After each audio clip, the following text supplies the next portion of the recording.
ಸಂಜೀವಿನಿ reiki ಮತ್ತು hypnosis centre. Glass of water technique ಅಥವಾ ಒಂದು ಲೋಟ ನೀರಿನ ತಂತ್ರ ಅಂತ ಹೇಳಿ. ಅಂದರೆ ಈಗ ಯಾವುದೋ ಒಂದು ಸಮಸ್ಯೆ ನಮಗೆ ತುಂಬ ಕುತ್ತಿಗೆಗೆ ಬಂದ್ಬಿಟ್ಟಿದೆ. ಈಗ ಯಾವುದೋ ಒಂದು ನಾವು ಒಂದು 3 ದಿನದಲ್ಲಿ ನಾವು ಒಂದು ಲೋನ್ ಕಟ್ಟಬೇಕು.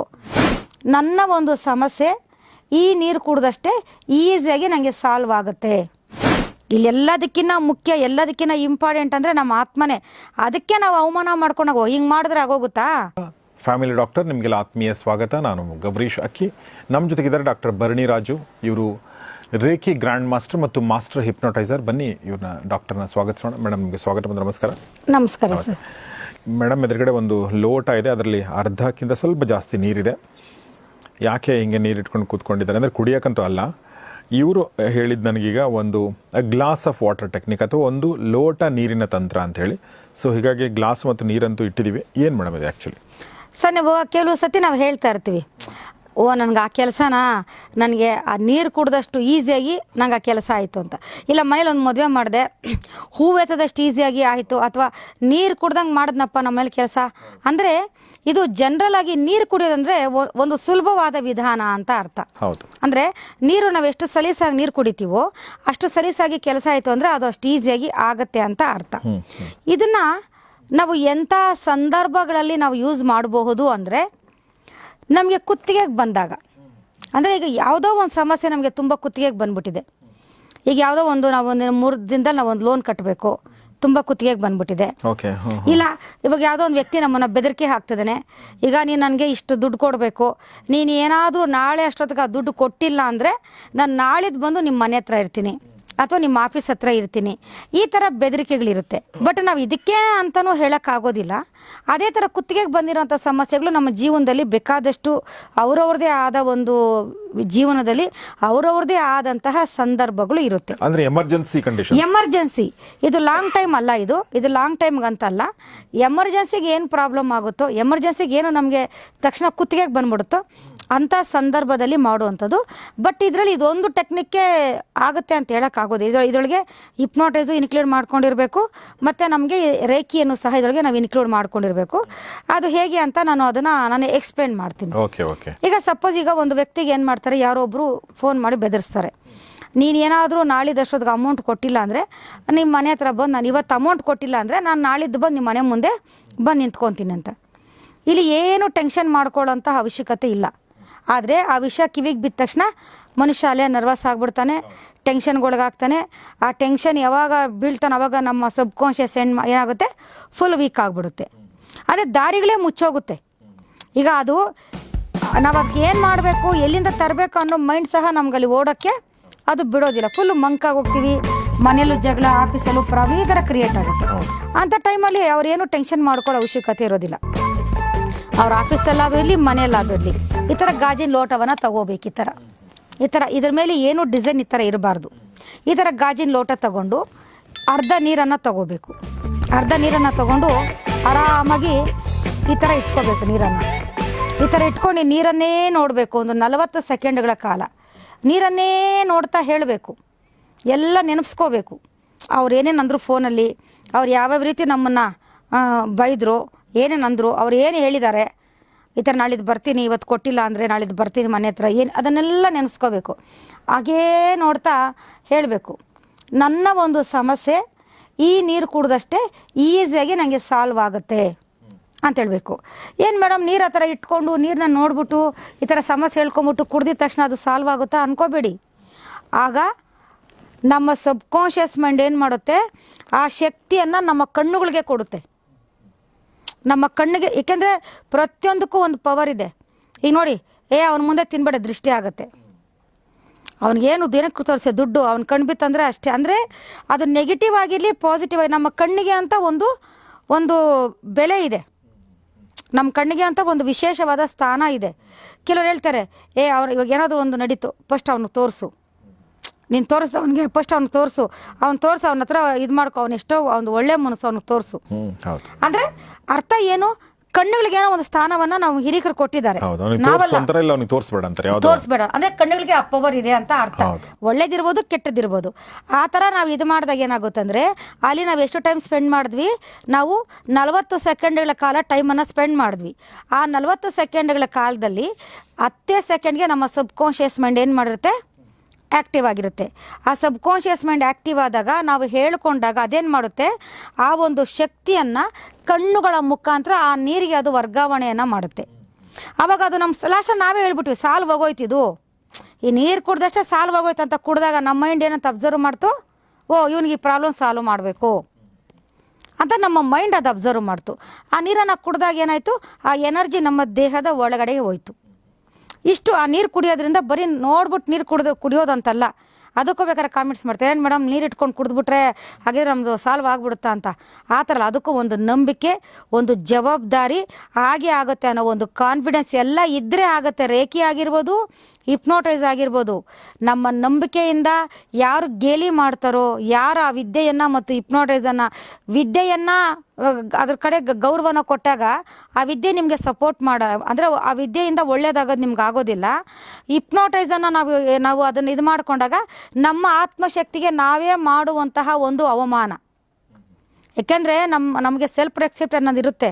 ನಮ್ಮ ಆತ್ಮವನ್ನು ಯಾವಾಗೂ ನೋಡಿ, ಯಾವಾಗ ಹಿಪ್ನೋಟೈಸ್ ಮಾಡ್ಕೊಳ್ಳಿ, ಎಲ್ಲವನ್ನ ಬಲ್ಲಂತಹ ನನ್ನ ಆತ್ಮವೇ, ಪ್ರಪಂಚದಲ್ಲೇ ಅತಿ ಶಕ್ತಿಶಾಲ ಆತ್ಮವೇ, ಈ ದೇಹದ ಒಡೆಯನೇ ಅಂತ ಇಷ್ಟು ಅದಕ್ಕೆ ನಾವು ಗೌರವವನ್ನು ಏನಕ್ಕೆ ಕೊಡ್ತಾ ಇದ್ದೀವಿ ಅಂದರೆ ಆತ್ಮನೇ ಫಸ್ಟು.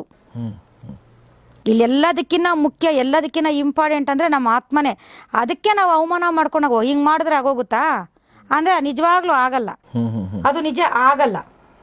ಈಗ ಯಾರೊಬ್ರು ತುಂಬ ಫೇಮಸ್ ವ್ಯಕ್ತಿ ಎಲ್ಲ ಮೀಡಿಯಾಗಳಲ್ಲೂ ಹೇಳ್ತಾ ಇರ್ತಾರೆ, ನನ್ನನ್ನು ಮಾಡ್ಬಿಡ್ಲಿ ನೋಡೋಣ ಹಿಪ್ನೋಟೈಸು, ನನ್ನನ್ನು ಮಾಡ್ಬಿಡ್ಲಿ ನೋಡೋಣ, ಬಾಲಕೃಷ್ಣ ಗುರೂಜಿ ಬಂದು ನಾನು ಮಾಡ್ಬಿಡ್ಲಿ, ರಾಮಚಂದ್ರ ಗುರೂಜಿ ಬಂದು ನಾನು ಮಾಡ್ಬಿಡಿ ನೋಡೋಣ. ಆಗಲ್ಲ. ಈಗ ಆ ವ್ಯಕ್ತಿ ನಾನು ಹಿಪ್ನೋಟೈಸ್ ಆಗಬಾರ್ದು ಅಂದರೆ ಅವ್ರು ಮಾಡೋಕ್ಕೆ ಪಾಪ ನಮ್ಮ ಪೂಜ್ಯ ಬಾಲಕೃಷ್ಣ ಗುರೂಜಿಗಳಿರ್ಬೋದು, ಪೂಜ್ಯ ರಾಮಚಂದ್ರ ಗುರೂಜಿಗಳಿರ್ಬೋದು, ಅವ್ರ ಕೈಲೂ ಆಗಲ್ಲ. ಯಾಕೆಂದರೆ ಅವ್ನಿಗೆ ಇಂಟ್ರೆಸ್ಟ್ ಇಲ್ಲ. ಅವನು ಅಂದರೆ ನಾನು ಹಿಪ್ನೋಟೈಸ್ ಆಗಬಾರ್ದು ಅಂತ ಅವ್ನು ಸಬ್ಕಾನ್ಷಿಯಸ್ ಮೈಂಡು ಆಗೋಗಿದೆ, ಆ್ಯಕ್ಟಿವ್ ಆಗೋಗಿದೆ. ಅವನು ಹಂಗೆ ಡಿಸೈಡ್ ಮಾಡಿಬಿಟ್ಟಿದ್ದಾನೆ. ಆಗಲ್ಲ ಅವ್ನು ಕಳ್ಸೋಕ್ಕೆ. ಏನಕ್ಕಾಗುತ್ತೆ? ನನ್ನ ಮಾಡಿಬಿಡಿ ನೋಡೋಣ ಅಂದರೆ ಖಂಡಿತ ಆಗಲ್ಲ. ಚಾಲೆಂಜ್ ಕಟ್ಟು ನಾನು ಹಿಪ್ನೋಟೈಸ್ ಮಾಡಲಿ ಅಂತ ಬಂದರೆ ನಿಜವಾಗ್ಲೂ ಅದಾಗಲ್ಲ. ಏನಿದು ಪ್ರೀತಿಯಿಂದ ನಾನು ಹಿಪ್ನೋಟೈಸ್ ಆಗಬೇಕು, ಅಲ್ಲಿ ನಡೆಯೋದನ್ನ ನಾನು ನೋಡ್ಕೋಬೇಕು ಅಂತ ಇನ್ವಾಲ್ವ್ಮೆಂಟ್ ಆಗಿ ಬಂದ್ರೇ ಅವ್ರನ್ನ ಹಿಪ್ನೋಟೈಸ್ ಮಾಡೋಕ್ಕಾಗೋದು. ಆ ರೀತಿಯಾಗಿ ನಂಬಿದ್ರೆ ಮಾತ್ರನೇ ವರ್ಕ್ ಆಗೋದು. ಈ ಥರ ನೀರು ಕುಡಿದ್ಮೇಲೆ ನಾವೇನು ಮಾಡ್ಬೋದು, ಅಕುಂಚನ ವಿಧಾನದಲ್ಲಿ ಅವನು ಯಾವುದೇ ಕಾರಣಕ್ಕೂ ರೇಖೆ ಕಲ್ತವ್ರಿಗೆ ಗೊತ್ತಿರುತ್ತೆ ಅಕುಂಚನ ವಿಧಾನ ಅಂದರೆ. ಅಕುಂಚನ ವಿಧಾನದಲ್ಲಿ ಅವನು ಯಾವುದೇ ಕಾರಣಕ್ಕೂ ನನ್ನ ಮನೆ ಹತ್ರ ಬರಬಾರ್ದು. ದುಡ್ಡಂತೂ ಈಗ ನಂಗೆ ನಾಳೆ ಅವಣ್ಸೋಕ್ಕಾಗಲ್ಲ. ನಿಜನಾ? ಅವ್ನು ಇವತ್ತೊಂದು ದಿವಸ ಟೈಮ್ ಕೊಟ್ಬಿಟ್ಟೆ ನಾನು ಇಲ್ಲಿಂದ ತರೋಕ್ಕಾಗುತ್ತೆ? ಅದಂತೂ ಆಗಲ್ಲ. ಅಟ್ಲೀಸ್ಟ್ ಅವ್ನು ಬರ್ದಿರೋ ಥರ ಆದರೂ ನಾನು ಮಾಡ್ಬೋದು. ಅಕುಂಚನ ವಿಧಾನದಲ್ಲಿ ಯಾವುದೇ ಕಾರಣಕ್ಕೂ ಅವ್ನು ನನ್ನ ಮನೆ ಹತ್ರ ಬರಬಾರ್ದು, ನನ್ನ ತಂಟೆಗೆ ಅವ್ನು ಬರಬಾರ್ದು ಅಂತ ಅಕುಂಚನ ವಿಧಾನದಲ್ಲಿ ಒಂದು ಮಾಡಿ. ನಾನು ಆಲ್ರೆಡಿ ಮಿರರ್ ಟೆಕ್ನಿಕಲ್ಲಿ ಹೇಳಿದ್ದೀನಿ. ಮಿರರ್ ಟೆಕ್ನಿಕಲ್ಲಿ ಕಾಲು ಕೈ ಕಟ್ಟಾಕಿದ್ರೆ ಮುಗೀತು. ಅವನ ಗ್ಯಾರಂಟಿ ಅವನು ಬರೋದಿಲ್ಲ. ಒಂದು ವೇಳೆ ಹಂಗೂ ಸಪೋಸ್ ಬಂದ್ಬಿಟ್ಟ ಅಂದರೆ ನಾವು ಹೇಳೋದನ್ನು ಅವನು ಕೇಳಿಸ್ಕೊಂಡು ಹೋಗ್ತಾನೆ ಹೊರ್ತು ಅವನು ಅನ್ಕೊಂಡು ನಾನು ಹಂಗೆ ಮಾಡಾಕ್ತೀನಿ, ಹಿಂಗೆ ಮಾಡಾಕ್ತೀನಿ, ಮಾನ ಮರ್ಯಾದೆ ತೆಗೆದಾಕ್ಬಿಡ್ತೀನಿ, ಅವನ ಕೈಲಿ ಏನೂ ಮಾಡೋಕ್ಕಾಗಲ್ಲ. ಬರ್ಬೋದು, ನಾವು ಹೇಳೋದನ್ನ ಕೇಳ್ಕೊಂಡು ಅವ್ನು ವಾಪಸ್ ಹೋಗ್ಬೋದು ಅಷ್ಟೇ, ಇಲ್ಲ ಬರ್ದೇನೂ ಇರಬಹುದು. ಯಾವುದಕ್ಕೂ ರೇಖಿ ಹಿಪ್ನೋಟೈಸ್ ಮಾಡೋರಿಗೆ ಮಾತ್ರ ನಂಬಿಕೆ ಬೇಕು. ನೋಡೋಣ, ಏನೋ ಕುತ್ಕೊಂಡು ಯೂಟ್ಯೂಬಲ್ಲಿ ಹೇಳ್ತಾ ಇದ್ದಾರೆ, ನೋಡ್ಬಿಡ್ತೀನಿ ಅಂತ ಕಲ್ತ್ಕೊಂಡು ಏನೋ 3 ತಿಂಗಳಲ್ಲಿ ಆಗಿಲ್ಲ ಅಂದರೆ ಮತ್ತೆ ಫ್ರೀನಂತೆ, ಅದು ಒಂದು ನೋಡ್ಬಿಡ್ತೀನಿ ಅಂತ. ಖಂಡಿತ 3 ತಿಂಗಳಲ್ಲ, ನೀನು 3 ವರ್ಷ ಮಾಡಿದ್ರೂ ಆಗಲ್ಲ. ಯಾಕಂದರೆ ನಂಬಿಕೆ, ಇನ್ವಾಲ್ವ್ಮೆಂಟು. ಇಲ್ಲಿ ನಾವೇನು ಇಂಜೆಕ್ಷನ್ ಕೊಟ್ಟು ಕಳಿಸ್ತಾ ಇಲ್ಲ, ಒಂದು ಟ್ಯಾಬ್ಲೆಟ್ ಕೊಟ್ಟು ಕಳಿಸ್ತಾ ಇಲ್ಲ, ಇಲ್ಲ ಯಾವುದೋ ಒಂದು ನಿಂಬೆಹಣ್ಣು ಮತ್ತು ತಲೆದಿನ ಕೆಳಗಿಟ್ಕೋ ಮಲ್ಕೋಗೆಲ್ಲ ಸರೋಗುತ್ತೆ ಅಂತ ಕಳಿಸ್ತಾ ಇಲ್ಲ. ನಿಂದೇ ಆತ್ಮ, ಬೇರೆ ಯಾರ್ದು ಅಲ್ಲ, ನಿಂದೇ ಆತ್ಮ. ನೀನು ಎಲ್ಲೋ ಹೋಗಿ ಶಕ್ತಿ ತರ್ತಲ್ಲ. ನಿನ್ನ ರೇಖೆ ಶಕ್ತಿ ನಿನ್ನ ಪಕ್ಕದಲ್ಲಿ ಅಣುವಣುವಲ್ಲಿ ಇರುವಂಥ ಶಕ್ತಿಯನ್ನು ನೀನು ತಗೊಳ್ಳೋ ವಿಧಾನವನ್ನು ಹೇಳ್ಕೊಡ್ತಾ ಇದ್ವಿ. ನಾನು ಮನೆಯಿಂದ ನಾನು ಕೊಡ್ತಾ ಇಲ್ಲ. ನಿಂಗೇನೋ ಒಂದು ಹೇಳ್ಕೊಟ್ಟಿದ್ದೆ, ದುಡ್ಡು ತೊಗೊಂಡ್ಬಿಟ್ಟು ನಾನು ನನ್ನ ಮನೆಗಿರೋದು ಎತ್ತು ಕೊಡ್ತಾ ಇಲ್ಲ. ನೀನೇ ಸಂಪಾದನೆ ಮಾಡ್ಕೊ. ಈಗ ನಿಂಗೆ ವಿದ್ಯೆ ಹೇಳ್ಕೊಟ್ಟಿದ್ದೀನಿ, ನಿನ್ನ ಪಕ್ಕದಲ್ಲೇ ಐತೆ, ಇಲ್ಲೇ ಇದೆ ಬೇಕಾದಷ್ಟು ಶಕ್ತಿ. ಈಗ ಇಲ್ಲೇ ಇದೆ. ನೀನು ಆ ಸಿಂಬಲ್ ಹಾಕಿ ನೀನು ಕರೆಕ್ಟಾಗಿ ನ್ಯಾಯವಾಗಿ ಕೂತ್ಕೊಂಡು ಒಂದು ಗೌರವವನ್ನು ಕೊಟ್ಟು ಮಾಡ್ಕೊ. ಇಲ್ಲೇ ಇದೆ. ನಾನೇನು ಮನೆಯಿಂದ ಕೊಡ್ತಾ ಇದ್ದೀನಾ? ಇಲ್ವಲ್ಲ. ಮೇಡಮ್ ನೀವು ಸರಿಯಾಗಿ ಕೊಟ್ಟಿಲ್ಲ ಮೇಡಮ್, ಸ್ವಲ್ಪನೇ ಕೊಟ್ಟಿದ್ದೆ, ನಾನು ಸ್ವಲ್ಪ ಇಷ್ಟೇ ಕೊಟ್ಟು ಕಳಿಸಿದ್ದೀನಾ? ಹೇಳ್ಕೊಟ್ಟಿದ್ದೀನಿ. ಮಾಡ್ಕೊಂಡ್ರೆ ಉಪಯೋಗ ಆಗುತ್ತೆ, ಮಾಡ್ಕೊಂಡಿಲ್ಲ ಅಂದರೆ ಯಾರೇನು ಮಾಡೋಕ್ಕಾಗುತ್ತೆ? ಸೊ ಎಲ್ಲ ಅವ್ರ ಮೇಲೆ ಡಿಪೆಂಡ್ ಆಗಿರುತ್ತೆ ಸರ್. ಅದು ಟೆಕ್ನಿಕಲ್ಲಿ 2 ನೀವು ಹೇಳಿದ್ರಿ. ಒಂದೇನಂದರೆ 40 ಸೆಕೆಂಡ್ಸ್ ನೀವು ನೋಡ್ತಿರ್ಬೇಕಾದ್ರೆ ನಿಮ್ಮ ಮೈಂಡ್ ಓಪನ್ ಆಗುತ್ತೆ ಮತ್ತು ನಿಮಗೆ ಸೊಲ್ಯೂಷನ್ ಕೊಡುತ್ತೆ. ನೀವೇನು ಅನ್ಕೊಂಡ್ರಿ, ಈ ನೀರು ಕುಡ್ದಂಗೆ ನನ್ನ ಸಮಸ್ಯೆ ಪರಿಹಾರ ಆಗಬೇಕು ಅಂತ ನೀವು ಹೇಳಿದ್ರಿ. ಸೊ ಹಿಂಗ ನೀವು ಅಂದರೆ ನಾನು ಹೇಳ್ತಿರೋದು ಯಾರು ಅದನ್ನು ಬಳಸ್ತಾರ ಅವರು. ಎರಡನೇದೇನಂತಂದರೆ ಆ ವ್ಯಕ್ತಿ ನಮ್ಮ ಮನೆ ಹತ್ರ ಬರದೇ ಇರೋಂಗಾಗಲಿ, ಬಂದರೂ ಕೂಡ ನನ್ನ ಮಾತನ್ನು ಕೇಳ್ಕೊಂಡು ಹೋಗೋ ಥರ ಆಗಲಿ ಅಂಥೇಳಿ. ಸೊ ನಾವು ಫಸ್ಟ್ ಪಾರ್ಟನ್ನು ನಾವು ಯಾವಾಗ ನಾವು ಸೊಲ್ಯೂಷನ್ ಅಂತ ಕಂಡ್ಕೋತೀವೋ, ಆ ವ್ಯಕ್ತಿ ಬಂದಾಗ ಆ ಸೊಲ್ಯೂಷನ್ ಅವ್ನಿಗೆ ಹೇಳಿದಾಗ ಅವ್ನು ಕನ್ವಿನ್ಸ್ ಆಗ್ತಾನೆ ಆಬ್ವಿಯಸ್ಲಿ. ಖಂಡಿತ. ಸೊ ಹೀಗಾಗಿ ಆತ ಸುಮ್ಮನೆ ಹೋಗ್ತಾನೆ. ಅಂದರೆ ಇವತ್ತೇ ನಿಮಗೆ ಸೊಲ್ಯೂಷನ್ ಅವನಿಗೆ ದುಡ್ಡು ನಾವು ಕೊಡದೇ ಇರಬಹುದು, ಆದರೆ ಸೊಲ್ಯೂಷನ್ ನಾವು ಕಂಡುಕೊಂಡ್ರೆ ಸೊಲ್ಯೂಷನ್ ಹೇಳಿದಾಗ ಮತ್ತು ಆ ಸೊಲ್ಯೂಷನ್ ಮೇಲೆ ನಮ್ಗೆ ನಂಬಿಕೆ ಇದ್ದಾಗ ಆತ ನಂಬ್ತಾನೆ ಅನ್ನೋದು ತಾತ್ಪರ್ಯ ಅಲ್ವಾ? ಅಂದರೆ ನಿಮ್ಮ ಸಬ್ಕಾನ್ಷಿಯಸ್ ಮೈಂಡ್ಗೆ ನೀವು ನಿಮ್ಮ ಸಮಸ್ಯೆಗೆ ಪರಿಹಾರ ಕಂಡುಕೊಳ್ಳಕ್ಕೆ ಹೇಳ್ತಾ ಇದ್ರ ಮತ್ತು ಅದು ಪರಿಹಾರ ಸೂಚಿಸುತ್ತೆ. ಯಾಕೆಂದ್ರೆ ಯಾರು ನಮಗೆ ಮೋಸ ಮಾಡಿದ್ರು ನಮ್ಮ ಆತ್ಮ ನಮಗೆ ಮೋಸ ಮಾಡಲ್ವಾ? ಈಗ ನಾನು ನಿಮಗೆ ಮೋಸ ಮಾಡ್ಬೋದು, ಆದರೆ ನಿಮ್ಮ ಆತ್ಮ ನಿಮಗೆ ಮೋಸ ಮಾಡೋ ಚಾನ್ಸೇ ಇಲ್ಲ. ಏಕೆಂದರೆ ಅದಕ್ಕೆ ಅಗಾಧವಾದ ಶಕ್ತಿ ಇರುತ್ತೆ. ನಿಮ್ಮ ಬಾಡಿ ಬಗ್ಗೆ ಕೇರ್ ಇರ್ತೀವಿ. ನಾವು ಹಿಪ್ನೋಟೈಸ್ ಮಾಡಿದಾಗ ಹೇಳ್ತೀವಿ, ನೋಡು ಈ ದೇಹವನ್ನು ಆರೋಗ್ಯವಾಗಿ ಕಾಪಾಡ್ಕೋ. ಒಂದು ವೇಳೆ ಈ ದೇಹ ಏನಾದರೂ ಆಗಿ ಸತ್ತು, ಈ ದೇಹದ ಒಡೆಯ ನೀನು, ಈ ದೇಹದ ಓನರ್ ನೀನು, ನಿನ್ಗೆ ಆ ಶಕ್ತಿ ಇದೆ. ಇನ್ನೊಂದು ನೆಗೆಟಿವ್ ಎನರ್ಜಿಗಳನ್ನು ಏನಕ್ಕೆ ದೇಹದಲ್ಲಿ ಇಟ್ಟಿದೆಯಾ ಅದನ್ನೆಲ್ಲ ಆಚೆ ಕಳಿಸು, ನಿನ್ಗೆ ಅಷ್ಟು ಕೆಪಾಸಿಟಿ ಇದೆ. ಒಂದು ವೇಳೆ ಈ ದೇಹ ಏನಾದರೂ ಒಂದು ವೇಳೆ ಸತ್ತೋಯ್ತು ಅಂತ ಇಟ್ಕೊ, ನೀನು ಎಲ್ಲಿರ್ತೀಯ? ಗಾಳಿಯಲ್ಲಿ ಧೂಳಿಯಲ್ಲಿ ಇರ್ತೀಯ ಇಲ್ವಾ? ಇನ್ನೊಂದು ಜನ್ಮವನ್ನು ನೀನು ಹುಡ್ಕೋಬೇಕು, ಇಲ್ಲ ಇನ್ನೊಂದು ದೇಹವನ್ನು ಹುಡ್ಕೋಬೇಕು. ಅಂಥ ಕಷ್ಟ ನಿನಗೆ ಯಾಕೆ? ಈ ದೇಹವನ್ನೇ ನೆಟ್ಟಕ್ಕೆ ಕಾಪಾಡ್ಕೋ. ಇದು ಯಾವ ಪ್ರಾಬ್ಲಮ್ಸು ನೀನು ಫೇಸ್ ಮಾಡೋಂಗಿರೋದಿಲ್ಲ. ಅವಾಗ ಈ ದೇಹವನ್ನು ಕಾಪಾಡ್ಕೊಂಡು ಆರಾಮಾಗಿ ನೆಮ್ಮದಿಯಾಗಿರೋ. ಈ ದೇಹ ಸತ್ತದ್ಮೇಲೆ ಅಲ್ಲಿ ಇಲ್ಲಿ ಯಾಕೆ ಕಲಿತೀಯ? ಇಲ್ಲ ಅಲ್ಲಿ ಇಲ್ಲಿ ಅವ್ರ ದೇಹ ಈ ದೇಹವನ್ನು ಯಾಕೆ ಹುಡುಕ್ತೀಯ? ಇಲ್ಲ ಇನ್ನೊಂದು ಜನ್ಮಕ್ಕೆ ಯಾಕೆ ಕಷ್ಟಪಟ್ಟು ವೆಯ್ಟ್ ಮಾಡ್ತೀಯ? ಇರೋದನ್ನು ಬಂದ್ಬಿಟ್ಟಿದೆಯಾ ಭೂಮಿಗೆ, ಈ ದೇಹ ಬಂದ್ಬಿಟ್ಟಿದೆ, ಇದನ್ನು ಕಾಪಾಡು ಅಂತ ಆ ಥರದೇ ಸಜೆಷನ್ಸನ್ನು ಕೊಡೋದು ಮೈಂಡ್ಗೆ. ಇದು ಎಕ್ಸಾಂಪಲ್ಸ್ ಯಾವುದಾದ್ರೂ ಇದೆಯಾ ಮೇಡಮ್? ಸರ್ ಇದು ಬೇಕಾದಷ್ಟು. ಅಂದರೆ ನಾವೀಗ ಇದನ್ನು ನಾವು ಸಾಮಾನ್ಯವಾಗಿ ಯಾವುದಕ್ಕೆ ಯೂಸ್ ಮಾಡ್ತೀವಿ ಅಂದರೆ ಕಾಯಿಲೆಗಳಿರುವಂಥವ್ರಿಗೆ. ಈಗ ತುಂಬ ಕಾಯಿಲೆಗಳಿರುತ್ತೆ ಅಂಥವ್ರಿಗೆ ಮಾಡ್ತೀವಿ. ಮತ್ತು ಬೇರೆ ಯಾವುದಾದ್ರೂ ಸಬ್ಕಾನ್ಷಿಯಸ್ ಮೈಂಡ್ ಕನೆಕ್ಟ್ ಆಗೋಗಿರುತ್ತೆ. ಈಗ ಬೇರೆ ಸಬ್ಕಾನ್ಷಿಯಸ್ ಮೈಂಡು ಕನೆಕ್ಟ್ ಆಗಿರೋಂಥ ಟೈಮಲ್ಲಿ ನಾವು ಮಾಡ್ತೀವಿ. ಮತ್ತು ಕೆಲವು ಸರಿ ಏನಾದ್ರೂ ಅವ್ರಿಗೆ ಸುಮಾರು ಸೂಸೈಡ್ ಮಾಡ್ಕೋಬೇಕು ಅಂದ್ಕೊಳ್ಳೋದು, ಸತ್ತೋಗ್ಬೇಕು ಅಂತ ಮಾಡೋದು, ಏನು ಜೀವನದಲ್ಲಿ ಅಚೀವ್ಮೆಂಟ್ ಮಾಡೋಕ್ಕಾಗಲ್ಲ ಅಂಥ ಟೈಮಲ್ಲಿ ನಾವು ಮೈಂಡ್ಗೆ ಹೇಳ್ತೀವಿ, ಇವನೇನಕ್ಕೂ ಇವಾಗ ನೀನು ದೇಹದ ಒಡೆಯ, ಇವನೇನಕ್ಕೂ ಕೆಲ್ಸಕ್ಕೆ ಬರದೆ ತಯಾರಾಗ್ತಾ ಇದೆ ದೇಹ, ಏನು ಕೆಲಸನೂ ಮಾಡ್ತಾಯಿಲ್ಲ, ತಿನ್ನೋದು ಮಲಗೋದು ಅಷ್ಟೇ ಮಾಡ್ತಾ ಇದೆ. ಇಲ್ಲ ಅನವಶ್ಯಕ ಯೋಚನೆಗಳು ಮಾಡ್ಕೊಂಡು ನೀನೇನು ಮಾಡ್ತಾ ಇದೀಯಾ? ನೀನು ಈ ದೇಹದ ಓನರ್ ಆಗಿ ನೀನು ಏನು ಮಾಡ್ತಾ ಇದೀಯಾ? ಆ ಥರ ನಾವು ಮೈಂಡ್ಗೆ ಸಜೆಷನ್ಸನ್ನು ಕೊಟ್ಟಾಗ ಅದು ಅದನ್ನು ಫಾಲೋ ಮಾಡೋಕ್ಕೆ ಶುರು ಮಾಡುತ್ತೆ. ಆಗ ಅದು 100% ಸಕ್ಸಸ್ ಆಗುತ್ತೆ. ಸೊ ಇದು ಗ್ಲಾಸ್ ಆಫ್ ವಾಟರ್ ಅಥವಾ ಒಂದು ಲೋಟ ನೀರಿನ ತಂತ್ರ. ಸೊ ನಾವು ಯೂಶ್ವಲಿ ಸುಲಿದ ಬಾಳೆಹಣ್ಣು ತಿಂದಂಗೆ ಆಯಿತು, ಇಲ್ಲ ಅಂತಂದರೆ ನೀರು ಕುಡ್ದಂಗೆ, ಅಂದರೆ ಒಂದು ಗ್ಲಾಸ್ ನೀರು ಕುಡ್ದಂಗೆ ಆಯಿತು, ಅಥವಾ ಹೂವು ಎತ್ತದಂಗೆ ಆಯಿತು. ಕೆಲವೊಂದು ಸಂದರ್ಭಗಳಲ್ಲಿ ಬಳಸ್ತೀವಿ. ಯಾಕೆಂದರೆ ಕೆಲವೊಂದು ಸಂದರ್ಭಗಳಲ್ಲಿ ಕೆಲಸಗಳು ಅಷ್ಟು ಬೇಗ ಅಷ್ಟು ಈಸಿಯಾಗಿ ಸುಲಲಿತವಾಗಿ ಆಗ್ಬಿಡ್ತವೆ. ಕೆಲವೊಂದು ಸಂದರ್ಭಗಳಲ್ಲಿ ಎಷ್ಟೇ ಪ್ರಯತ್ನ ಪಟ್ಟು ಆಗಲ್ಲ. ಕೆಲವೊಂದು ಸಂದರ್ಭಗಳಲ್ಲಿ ನಾವು ಈಗ ಮನೆಯಿಂದ ಹೊರಟಿರ್ತೀವಿ, ಅರ್ಜೆಂಟ್ ಇರುತ್ತೆ ಅಂತ ಅಂದ್ಕೊಳ್ಳಿ. ಕೆಲವೊಂದು ಸಂದರ್ಭಗಳಲ್ಲಿ ರೋಡ್ ತಾನೇ ಕ್ಲಿಯರ್ ಆಗ್ತಾ ಹೋಗುತ್ತೆ, ನಿಮಗೆ ಟ್ರಾಫಿಕ್ ಇದ್ದರೂ ಕೂಡ ನಿಮಗೆ ಕ್ಲಿಯರ್ ಆಗ್ತಾ ಹೋಗುತ್ತೆ. ಕೆಲವೊಂದು ಸಂದರ್ಭಗಳಲ್ಲಿ ಇಲ್ಲದೇ ಇರೋ ಟ್ರಾಫಿಕ್ ಬರುತ್ತೆ. ಎರಡೂ ಥರ ಲೈಫಲ್ಲಿ ಆಗುತ್ತೆ.